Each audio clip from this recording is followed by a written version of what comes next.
ಚಿಕ್ಕಬಳ್ಳಾಪುರದ ಒಕ್ಕಲಿಗರ ಕಲ್ಯಾಣ ಮಂಟಪದಲ್ಲಿ ಸೋಮವಾರ ನಡೆದ ಬಿಜೆಪಿ ಕಾರ್ಯಕಾರಿಣಿಯಲ್ಲಿ ಮಾತನಾಡಿದ ಅವರು, ಎಲ್ಲಿ ಧ್ಯೇಯ ಇರುತ್ತದೆ, ಎಲ್ಲಿ ಸಂಘಟನೆಗಾಗಿ ಪರಿಶ್ರಮ ಹಾಕುತ್ತೇವೆ, ಅಲ್ಲಿ ಯಶಸ್ಸು ಸಾಧಿಸುತ್ತೇವೆ. 2 ಸ್ಥಾನದಿಂದ 400 ಸ್ಥಾನಕ್ಕೆ ಬರುತ್ತೇವೆ ಎಂದರೆ ಆ ಶ್ರಮವೇ ಕಾರಣ. ಲಾಲ್ ಕೃಷ್ಣ ಅಡ್ವಾಣಿ ಅವರ ಶ್ರಮವೇ ಇಷ್ಟೆಲ್ಲದಕ್ಕೂ ಕಾರಣ. ಪ್ರತಿ ಭಾರತೀಯನ ಮನೆ ಮತ್ತು ಮನದಲ್ಲಿ ರಾಮನನ್ನು ನೆನೆಯುವಂತೆ ಅಡ್ವಾಣಿ ಮಾಡಿದರು ಎಂದರು. ಅಡ್ವಾಣಿಯವರು ಕಾಶ್ಮೀರದಿಂದ ಕನ್ಯಾಕುಮಾರಿವರೆಗೆ ರಥಯಾತ್ರೆ ನಡೆಸಿದರು. ನರೇಂದ್ರ ಮೋದಿ ಅವರ ಪ್ರತಿಭೆಯನ್ನು ಗುರುತಿಸಿದರು. ನಮ್ಮ ದೇಶಕ್ಕೆ ಇದು ದೊಡ್ಡ ಕೊಡುಗೆ. ಅದೇ ಹಾದಿಯಲ್ಲಿ ನಾವು 2018 ಮತ್ತು 2023ಕ್ಕೆ ಹೋಲಿಕೆ ಮಾಡಿದರೆ ಕೋಲಾರ, ಚಿಕ್ಕಬಳ್ಳಾಪುರ ಮತ್ತು ಬೆಂಗಳೂರು ಗ್ರಾಮಾಂತರದಲ್ಲಿ 11% ಮತ ಪಡೆಯುತ್ತಿದ್ದ ಬಿಜೆಪಿ 2023ರ ಚುನಾವಣೆಯಲ್ಲಿ 20% ಮತ ಪಡೆದಿದೆ ಎಂದರು. ಬಿಜೆಪಿ ಜೆಡಿಎಸ್ 2023ರ ವಿಧಾನಸಭೆ ಚುನಾವಣೆಗೆ ಮೈತ್ರಿ ಮಾಡಿಕೊಂಡಿದ್ದರೆ 150 ಸ್ಥಾನ ಗೆಲ್ಲುತ್ತಿದ್ದೆವು. ವಿಜಯೇಂದ್ರ ಅವರು ರಾಜ್ಯಾದ್ಯಂತ ಪ್ರವಾಸ ಮಾಡುತ್ತಿದ್ದಾರೆ. ಎಲ್ಲ ಜಾತಿಗಳ ಮುಖಂಡರ ಅಭಿಪ್ರಾಯ, ಜನಸಾಮಾನ್ಯರ ಅಭಿಪ್ರಾಯ ಪಡೆದು ಸೂಕ್ತ ಅಭ್ಯರ್ಥಿಗಳನ್ನು ಕೋಲಾರ ಮತ್ತು ಚಿಕ್ಕಬಳ್ಳಾಪುರಕ್ಕೆ ನೀಡಿದರೆ 2 ಕ್ಷೇತ್ರದಲ್ಲಿ ಬಿಜೆಪಿ ಜೆಡಿಎಸ್ ಮೈತ್ರಿ ಗೆಲ್ಲುತ್ತದೆ ಎಂದರು.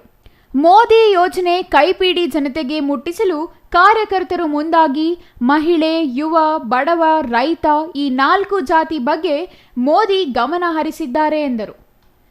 ಬಿಜೆಪಿ ಜಿಲ್ಲಾಧ್ಯಕ್ಷ ರಾಮಲಿಂಗಪ್ಪ ಮಾತನಾಡಿ, ಬಿಜೆಪಿಯಲ್ಲಿ ಲೀಡರ್ ಸಂಸ್ಕೃತಿ ಇಲ್ಲ, ಬದಲಿಗೆ ಪ್ರತಿಯೊಬ್ಬರೂ ಕಾರ್ಯಕರ್ತರೇ ಆಗಿದ್ದಾರೆ.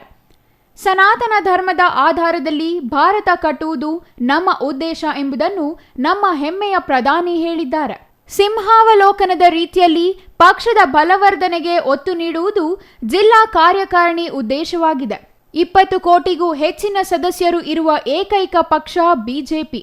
ಆರ್ಟಿಕಲ್ 370 ರದ್ದು, ಅಯೋಧ್ಯೆಯಲ್ಲಿ ರಾಮ ಮಂದಿರ ನಿರ್ಮಾಣ, ದೇಶದಲ್ಲಿ ಕ್ಷಿಪ್ರ ಕೈಗಾರಿಕಾ ಕ್ರಾಂತಿ, ಕೃಷಿ ಕ್ಷೇತ್ರದಲ್ಲಿ ಆಧುನಿಕ ಬೆಳವಣಿಗೆಯೊಂದಿಗೆ ಉಚಿತವಾಗಿ ಅಕ್ಕಿ ಕೊಡುವಷ್ಟು ಭಾರತ 10 ವರ್ಷಗಳಲ್ಲಿ ಬದಲಾಗಿದೆ ಎಂದರು. ದೇಶದಲ್ಲಿ 80 ಕೋಟಿ ಜನಕ್ಕೆ ಉಚಿತವಾಗಿ ಅಕ್ಕಿ ವಿತರಣೆ ಮಾಡಿದ ಏಕೈಕ ಪ್ರಧಾನಿ ಮೋದಿ ಆಗಿದ್ದಾರೆ.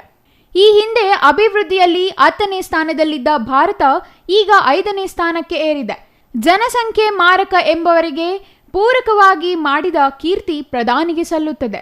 ಸೋಲಾರ್ ಎನರ್ಜಿಯಲ್ಲಿ ಭಾರತ ಮುಂಚೂಣಿಯಲ್ಲಿದೆ.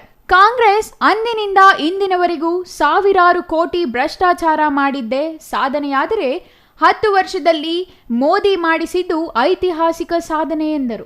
Jangalahalli Ashwath, CTV news, Chikkaballapur.